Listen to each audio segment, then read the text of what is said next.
Good afternoon and welcome back to Fight Sports Uncovered. I'm your host, Mark Joubert, and today's show we find ourselves out in Benoni, VIP Boxing, and the man I'm going to be talking to is owner and trainer of VIP Boxing, Harry Ramogoadi Manaka. Harry, welcome to the show. So great to actually now face to face. I mean, I know we last chatted on podcast, but great to be here in your home away from home. How long has the gym been around? And tell us a little bit more about the gym. Mark, I welcome you and your viewers. We've been here now 3 years. We started somewhere else, and yeah, in this facility 3 years now, and it's been going great. As a gym, you focus a lot on the pros, but you also have quite a healthy amateur and just off the street kind of mix of people that are just looking for general fitness. Yeah. So yeah, our core business, my core business is pro boxing. As a former boxer myself, so I train and manage boxers, pro boxers. But I also do. So what we've done, we've set up Benoni Amateur Boxing Club. So we do have a number of amateurs. At one stage, we had close to 27 amateurs. And what we also did, we took kids off the streets basically, and try and channel them into boxing. You know, just try to guide some kids, you know, in the right direction. But we also use the facility so people come here for fitness. People love boxing fitness. You know, as you know, boxing is one of the best fitness regimens. So yeah, we do have a healthy relationship with just our community, basically. And your gym's actually slightly different to many other gyms in that you've actually got living facilities in the gym for many of your boxers. So a way for them literally, as you said before, to live, eat, sleep, drink, train boxing. Breathe boxing. Absolutely. Everything around them is boxing. Yeah. So some of the boxers live here, literally. Upstairs is the rooms. It's a home. It's not just a gym. It's where they stay. It's their home. You know. So you know, fitness is the last thing they can worry about. But also what that does, Mark, is, you know, boxers struggle, man. Boxing is a poor man's sport, you know. So when you do this kind of things, you're already eliminating a lot of these issues that they would have had. You know, first, you know, it could have been transport issue, you know, or somewhere where they stay, you know, they didn't have a good sleep because it was the place, the house, the room they stay in was rain, you know, they had raining coming through, and all those things, man, you know. The stories, Mark. There's very difficult stories, if I can put it that way. So we try to make a boxer's life a little bit livable, if any such word. Yeah, sure. Yeah. You're a former professional boxer yourself, record of 22-10-2. If I recall from our last discussion, you got into the game. Your dad was a fighter, but living back at home was the neighbor. He would wake you up early in the morning to just have some company to watch the game or to watch the fights. Yeah, Mr. Masango. How can I forget that man? You know, he loved the sport. Look, my dad was a boxer. My dad got me into the sport, and you know, a bit of fighting in the streets. But you know, I used to have conversations about boxing with my dad, but I've never watched a boxing match with my dad. Wow. But I watched plenty boxing matches with my neighbor, the old man, because he wanted to watch this fights. You know, back in the days, we would wake up to watch the Fabulous Four, Thomas Hans and Sugar Ray Leonard and them guys. So this man needed somebody to keep him company whilst watching the fights. So he would say, "Come and watch the fights with me. Wake me up in the wee hours of the morning."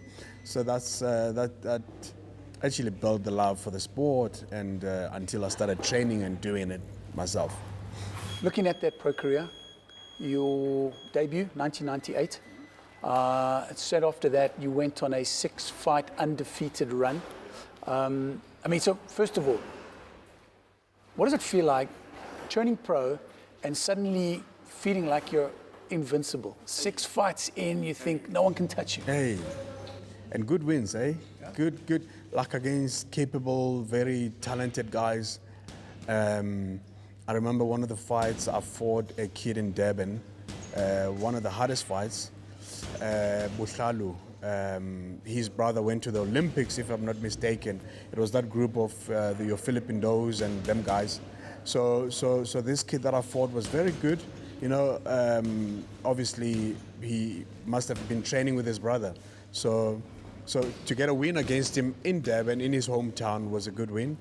And yeah, you know, but you know, and that's what I would want to, and I also do that. I teach the you know, the boxers these days that you know, when you busy winning, looking good, and feeling like you know, you're invincible, don't let that lie to you. You still have to put in the work. You still have to, you know, don't sit on your laurels, as they say, because there's somebody training as hard as you are. There's somebody somewhere winning the same way you're winning, and they're coming for you. So and that's exactly what happened to you. That's exactly what happened. Undefeated. Undefeated. Lose twice. In a row. In a row, yeah. Back to back. What does that do? You know, you're on such a high for so long, just after turning pro, and then suddenly now you're found wanting. I don't want to say you were smashed, but in fight terms, you're beaten. Okay, you've lost twice. I lost twice in a row. And no disrespect to the guys. I mean, one of the guys that I lost to was Martin Mnyandu. I mean, Martin, lovely guy, loved him to bits. He moved to another camp, and we happened to fight in the ring. I used to spar this guy. I could beat this guy with my eyes closed, Mark. I could smash this guy with my eyes closed. And there I was, now they're telling me you're going to be fighting Martin.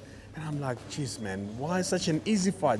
What, bring me somebody else? And no, but he's available. He's, you know, I think we were getting into that elimination thing as well for the provincial title, I think, and the ratings and stuff like that. So he was in my way, so to speak. And I went in and I battled to breathe. I can't tell you what happened in that fight. Couldn't breathe, nothing. And Martin had me for dinner, breakfast, everything, you know, and I lost. And then I fought a kid in, I can't remember where it was, but this kid was, he was just hitting, he would throw punches and hold, and before I knew it, it was round 4, round 6, and the fight was over, and it was like, what? And that was it. But one of the things was that, Mark, I lost, and I sort of knew why I lost. I understood why I lost. So that helped, because I could go back to fixing those things. You know, one of them being, you got to hit your road work. You got to be fit. You got to, you know, you need to be, no matter how easy the fight might look, might be on paper, you still have to go throw punches, and you got to sustain that. So. And obviously that worked for you, because the very next 11 fights, smashed it. Okay.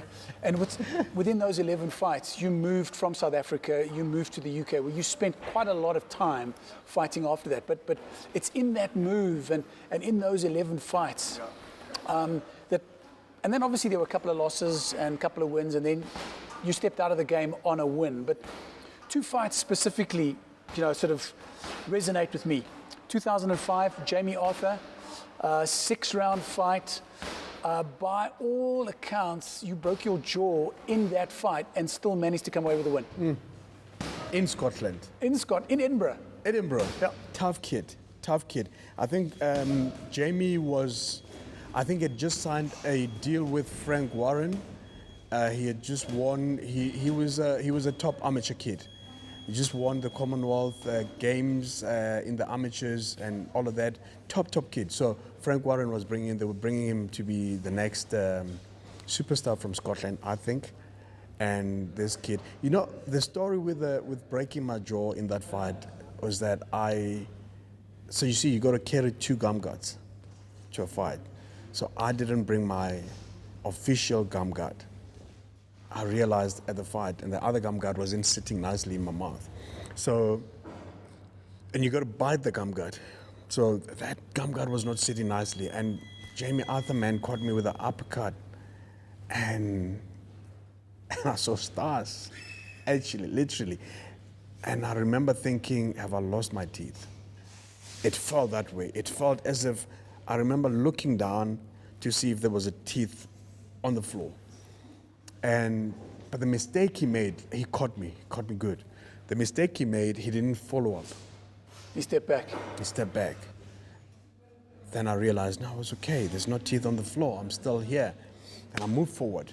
I think that broke him because he caught me with a good shot. He thought I was going to go down. I didn't go down. Immediately, I moved forward.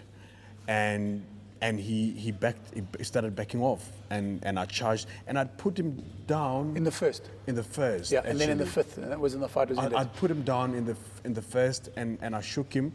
So I think he felt my power as well. But when he caught me with a good punch and I didn't go down, it sort of threw him off. But I went for him in that round. Was it the fifth round? Fifth round. I went for him. 5 out of 6. And I took TKO. him out. I took him out. Beautiful win. 2007, you were fighting for the Commonwealth Super Featherweight title. Mm-hmm. Kevin Mitchell. Okay. Now You have to remind me. we spoke about smashing just before that. Yeah. That was one of those. I got smashed. Yeah. Proper. I tell you what. No excuse. Do you know who Kevin Mitchell is? I don't. I was hoping you're going to tell me more. Oh. Anyway, so this is a fight I took, and I didn't do my homework. And Kevin Mitchell was for the Commonwealth title. Yes. Okay. And I was doing good. But I moved to super feather, which was not my division, and I'm fighting Kevin Mitchell. I just fought. I tell you who I fought before Kevin Mitchell. So they saw me at that fight. I fought a guy that was supposed to be fighting for the WBO world title against Daniel Scott Thorpe. Harrison. Daniel Thorpe. Before Thorpe, Nicky Cook. Nicky Cook. Yeah.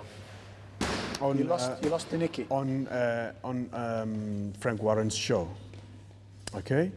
Nicky Cook was supposed to be fighting for the world title, WBO, against Scott Harrison for the featherweight title, world title of the world. So I stepped in last minute. So they saw me fighting that fight with Nicky Cook, and Kevin Mitchell demanded that fight, but I had to go up a division. Kevin Mitchell was just too strong, too fast, too aggressive. I'd never seen anything like that. Now, Kevin Mitchell, fast forward, is the first guy that put Lerena.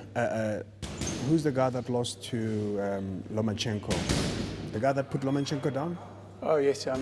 Now you're testing knowledge. Linares. Yes. Kevin Mitchell is the first guy to put Linares on his backside. So that's the guy I fought. Wow. That's Kevin Mitchell. Aggressive, powerful, and I think he was just a solid big super feather. He could have gone to welterweight and mixed it with some of the top welterweights. So he was just too strong and too aggressive, and I couldn't live with him. Simple as, you know. So and I tell my boxers, some fights you gotta pick carefully. You know, styles make fights, yes, but there's some fights that are just not good for you, and you don't really stand a chance. You know? Well, there you've heard some very, very sage advice from one of the guys that's been there. Fantastic record, current boxer, boxing trainer, former pro boxer, and owner here at VIP Boxing Gym in Benoni. We're going to take a quick break, and when we come back, we're going to find out a little bit more about his philosophy and what his thoughts are on the state of boxing right now in South Africa. Don't go away. Learn the importance of prayer and how to activate your human spirit to hear and receive from God. See, praying in the Spirit or praying with the Spirit is more important. Our spiritual life depends so much on our communication with the Lord. Discover how to translate religion into effective Christianity as Pastor Chris teaches on the importance of prayer. Learn how to unleash the greatness within you as you meditate on God's Word. This message, The Importance of Prayer, is available on Pastor Chris' digital library app on Google Play Store. Also available on audio CD and MP3. Get your copies today. God bless you.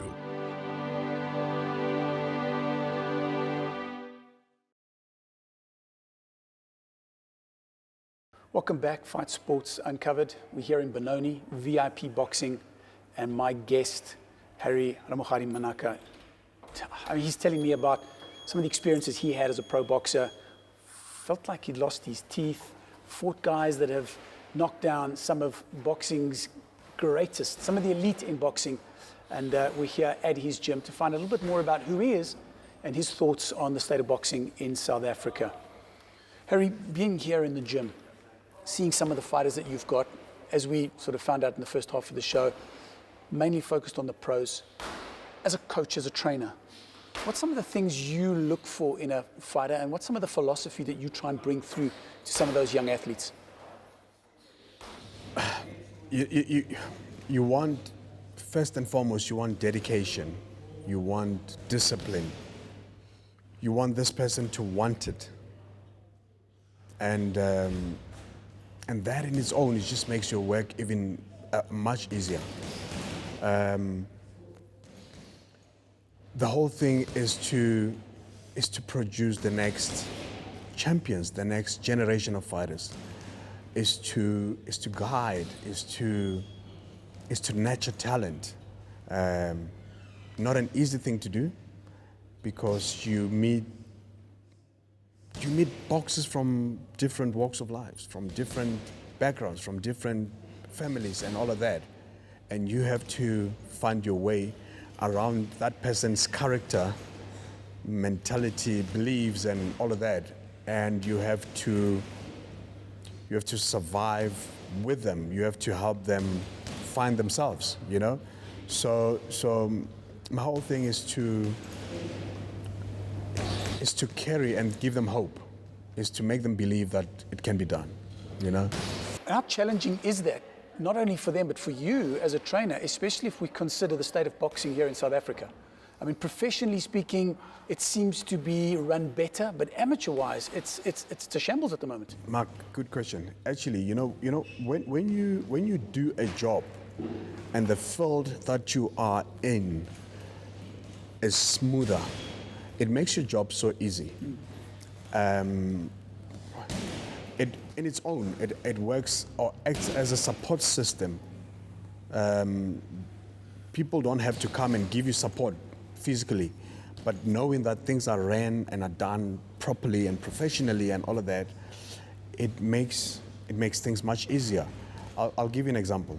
We have the situation with COVID, and tournaments have been cancelled left, right, and center.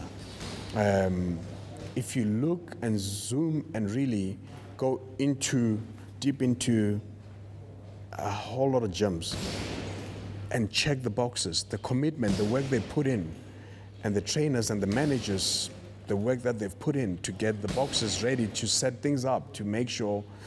I mean, we're almost into our second year with this COVID, right? Do you understand the disruption that has been created and caused with running a facility like this, when you're relying on this boxing thing?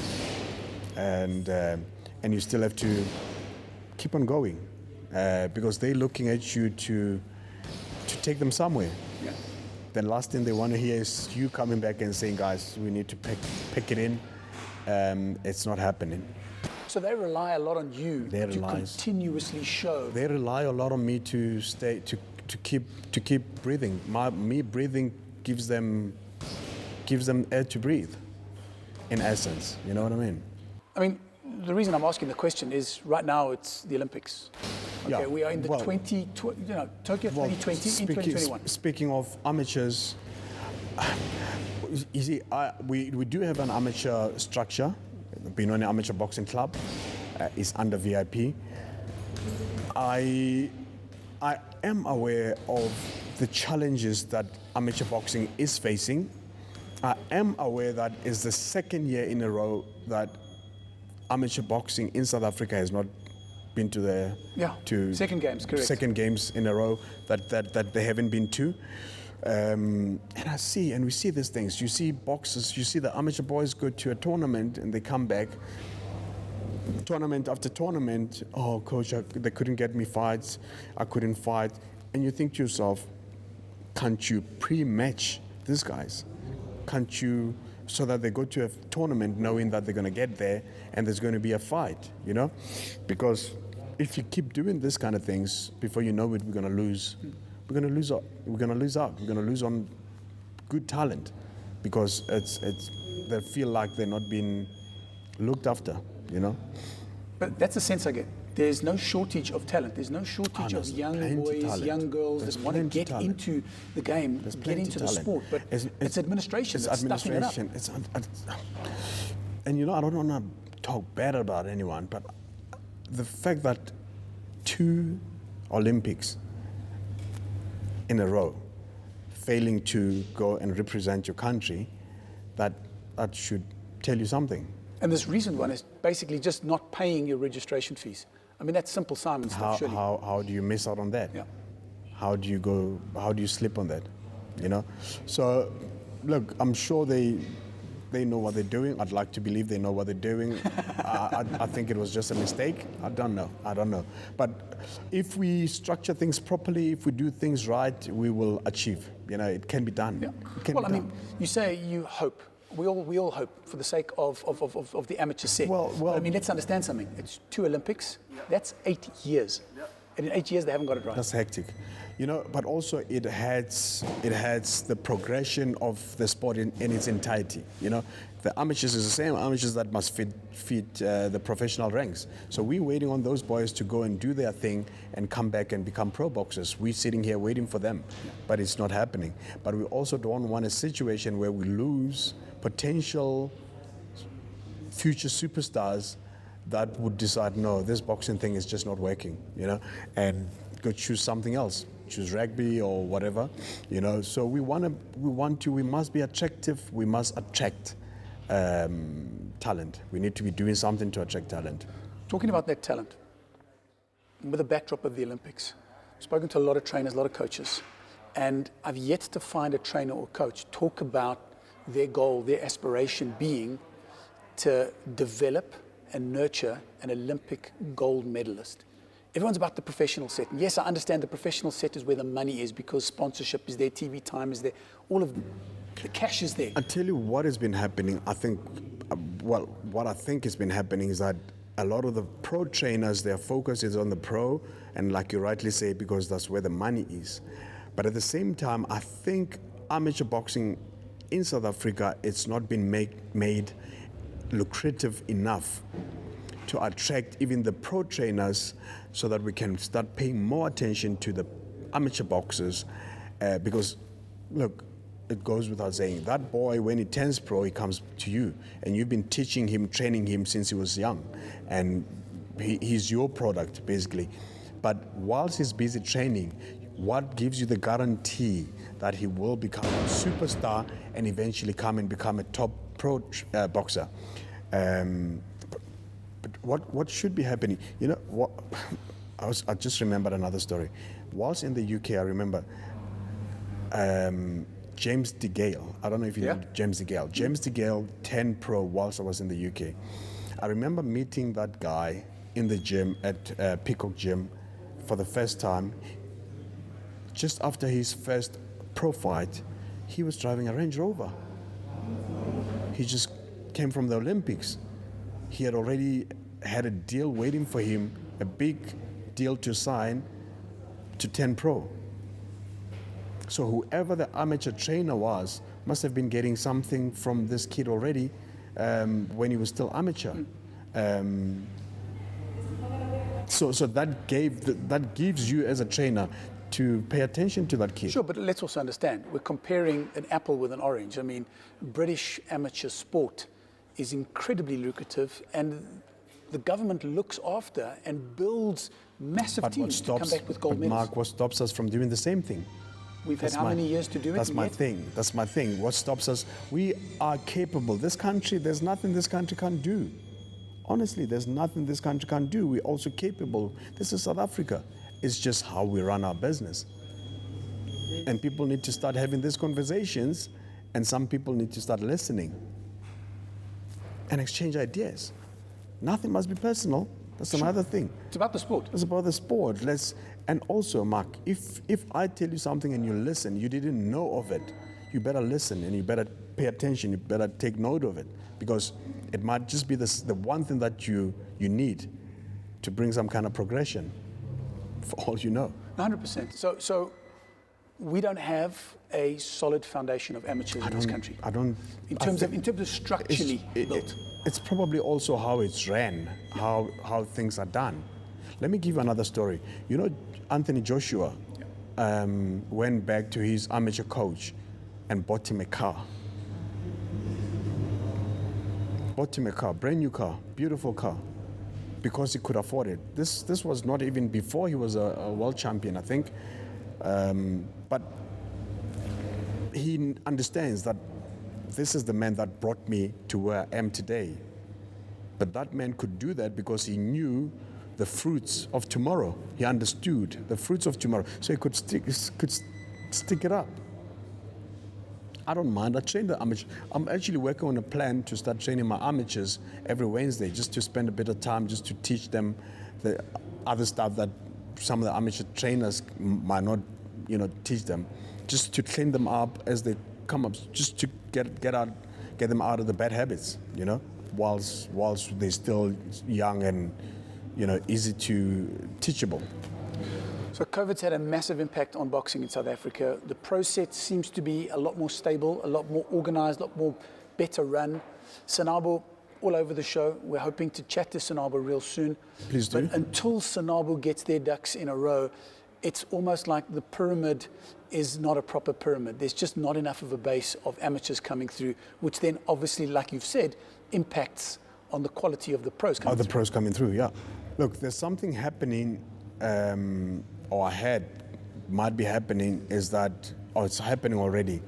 The pros, the amateur structure is going to start fusing or coming together with the pro structure. So they're going to start working together. So that might be a positive thing, or something that will bring about some kind of positivity.